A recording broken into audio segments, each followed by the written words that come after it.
welcome to our blog. This is Wine with an Apple. Alrighty, dears. I wanted to first showcase the wine of the section. Okay, sure. I am a big Aldi enthusiast, so I have brought my Aldi wine. It's the sweet mango. Ooh. I have been drinking this all summer and part of the end of the school year. It is deliciously sweet. I love like sweet wines. I like sometimes putting fruit in my wine. Mm-hmm. So I've tried the pineapple and I put pineapples in it. I have a couple of mangoes. Sometimes I'll cut up and I'll put it in there. Mm-hmm. So I decided this is going to be the wine for today's session because it's just so delicious. And it's cheap. It was like $4 for the bottle. Well, I have something else in my glass, so I'm going to have to try yours because, you know, I do want to see what that's like. If you want to go take a sip, that's fine. Like. Yes, ma'am. Yes, yeah, ma'am. so I just wanted to kind of showcase that. Yes, That's the wine of the day. It's delicious. Okay. All right. All right. So let's go around with some introductions. Maddie, you want to start first? Yes, I am Maddie Wilson. I'm a 4th grade teacher at Roosevelt, and this will be my 4th year teaching. And here we go. There you go. Well, we might as well keep it going. Might as well. Hello, I'm Dawnesha Freeman. I'm also a teacher at Roosevelt, and this will be my 8th year coming on up.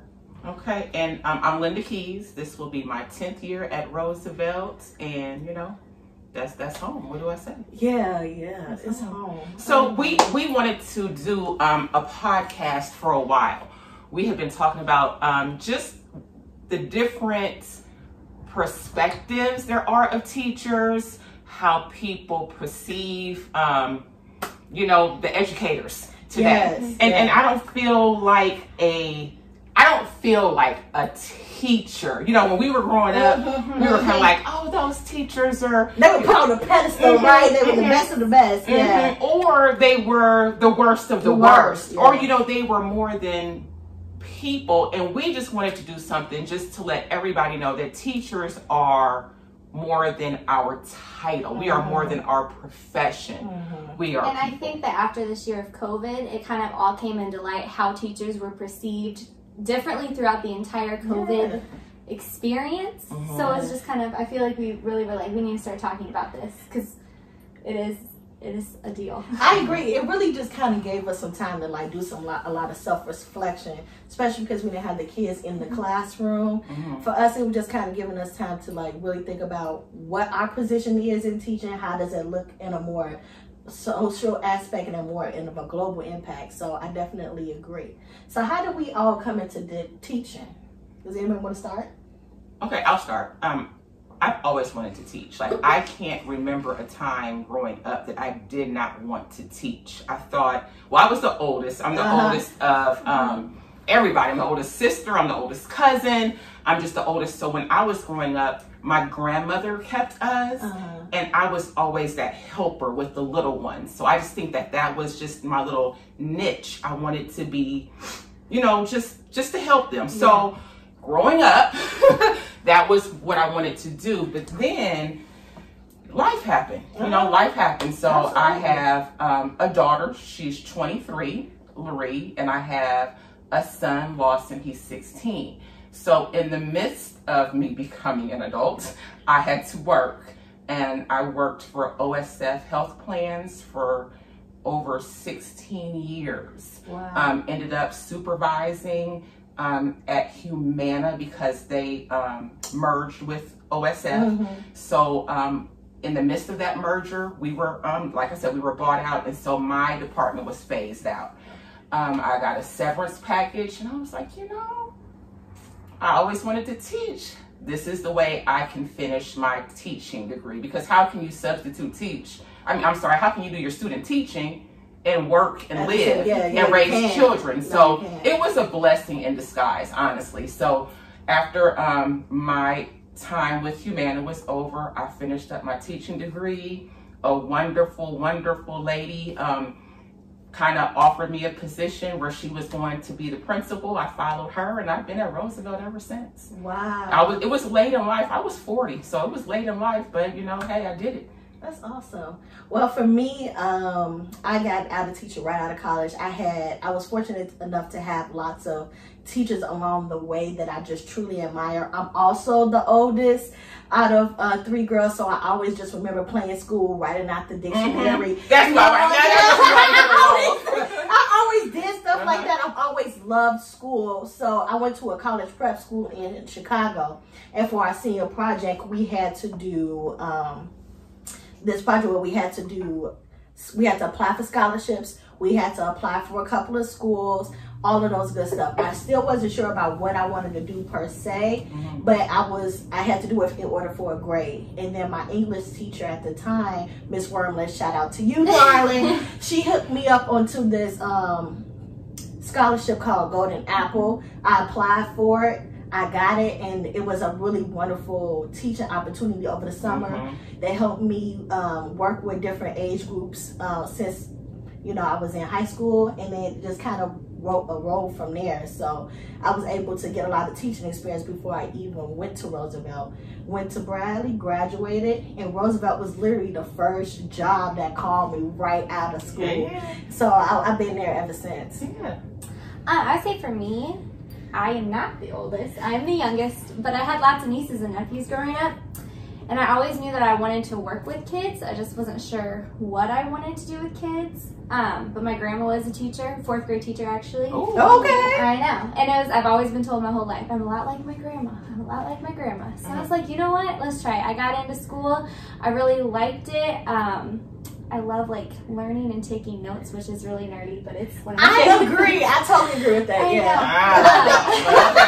All right. I just love getting knowledge, and I feel like this is a job that I can always do better or get more knowledge in, and I've really enjoyed it so far. I also got this job right out of college, and it's been great. It's been a learning experience ever since. So since we all started at Roosevelt, basically, I did some student teaching at Hines. I did substitute teaching at Hines. I did long-term sub there, but Roosevelt is like my official school. What keeps you guys at Roosevelt? My team. Yay! I'm gonna cry. We'll teach her about this later. No, but I feel like that really is what makes a school environment. Because I know you guys saw me my first year. It was hard. It was really hard. And you guys kept me in it and made sure you pushed me to the limits, but now you're like, okay, you got it. You're doing it. Yeah. So it's definitely a good team makes a huge difference in whatever school you're in. I agree with that. When I went to Roosevelt, I taught 5th grade for a couple of years. I love the age group. I love the kids. But you really have to find those like-minded individuals that, just kind of share that same teacher philosophy, even though they execute it in different ways. And I just feel like when we all came together as a group, you guys really pushed me to continue to be my best. And I'm never afraid of failing or telling you guys what the issues are in my room. And I think that open communication really keeps us as a tight-knit group. So I agree with you. I have to say, every job I've had a really good group of people around me. And I've just been blessed in that area. When I started at Roosevelt, I had Lindsay and I had Evic, and they were we all started together, and it was this is, we can grow together. We can find our niche in this profession. And then just as years, changed, more people came into it, and you guys have been the sounding board that I've needed so many days, because I guess a lot of times our team is perceived as strong, as invincible, and that's not true. It kind of, and this is a very, very honest forum. It kind of bothers me that is put on us, because we struggle. We have had difficulties. I know it doesn't seem like it, but I've cried. Okay? And I think it's important to know, those who know us out there, they see our friendship. They know we hang out after hours, we went on vacations together, we go to family functions together, all of those things. But I think it's important to know, all of that you said, we were co-workers first. Definitely. Like, we got there, we wanted to know what each other's philosophy was, how we planned, what was their take in certain behavioral strategies. And so that's how we approached it. And after putting work first, then the friendship blossomed. Because I didn't speak to you for the first couple of years that you were even at Roosevelt. Not at all. And it wasn't anything like, oh, her. I really just stayed to myself. Yeah. I focused on what I need to focus on. Yeah. And then when you came to our team, we had to see how we work together. Mm-hmm. Yes. Mm-hmm. Absolutely. I mean, when I came in, you scared me. Whatever.